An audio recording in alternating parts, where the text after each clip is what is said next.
Here we are again discussing this slippery and somewhat sometimes intangible quality called resilience today.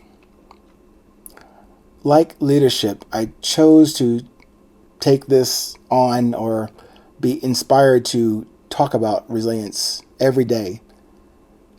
Because as I reflect back on how it came to me to start discussing it in a book, in a podcast, in a workshop, that term just resonated with me as that is the centering foundation of these conversations.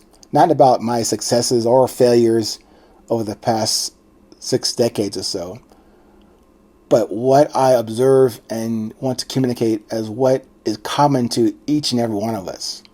This thing called resilience.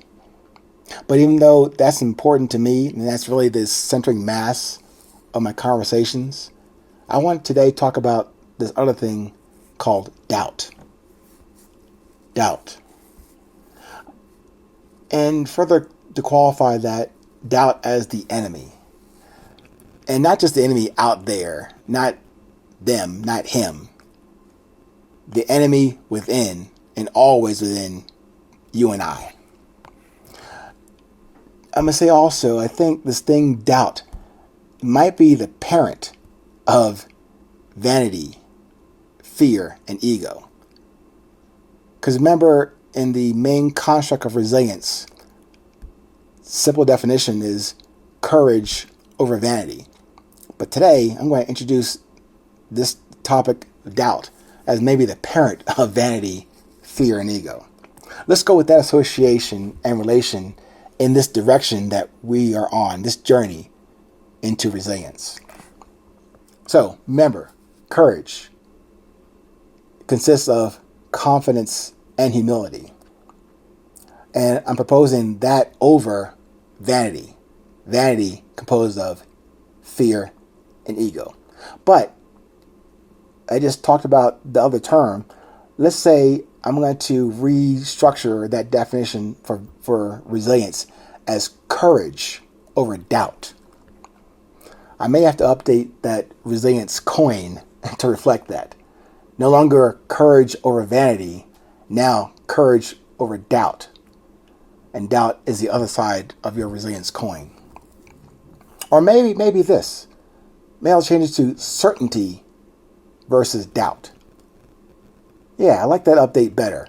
Not courage over doubt, certainty over doubt.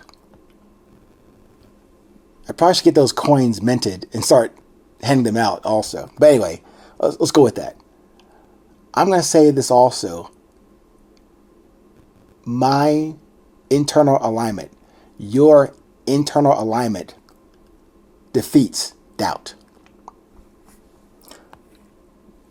I'm talking about totality and clarity, notes and tones sounded in symphony, in concert, in this period of time and cadence.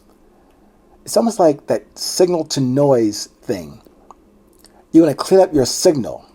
You want to align your signal to be certain and committed to your station, to how you're broadcasting your signal. Make sure it's a clean signal, not filled with noise and static and garbage. You want it clear. That's the alignment I'm trying to get to. Almost like, although I'm not a technical, sound master or, AI guy, but I'm kind of hinting towards the alignment of your frequency. The alignment of your frequency. All of you within you, not what's outside of you, all within you, they need to be aligned. And to me, that's like a revelation, aligning all in me for that frequency, for that clarity, for that signal I'm putting out. Yeah, I call it presence, but that's what has to be attended to, aligning you in what you're going to do. And even bring it more full circle, another full spiral. The frequency, wait for it, the frequency of your presence. I say about being current. And that's kind of tied into this whole, physics discussion now, but frequency, currency, current, but the frequency of your presence. And that kind of like puts a finer point on this thing called alignment. That's another wider and focused perspective on your beauty, on your presence, on your vibration, how you vibe with this life. No, I'm not talking about your mind focus on what number vibration you want to assign or raise or concentrate on or meditate on. No, I want to keep it simple for my little mind and for my bigger heart, from the essence of my heart. That frequency, that consistency of your presence. That to me is a way to measure your coherence. Another word, but consider these words: frequency, alignment, coherence. In every day, in every moment, the frequency of your presence should be the priority of whatever you do. No matter what your profession is, what your inclinations are, what you do for fun or for work. That should be the key point, the key measurement.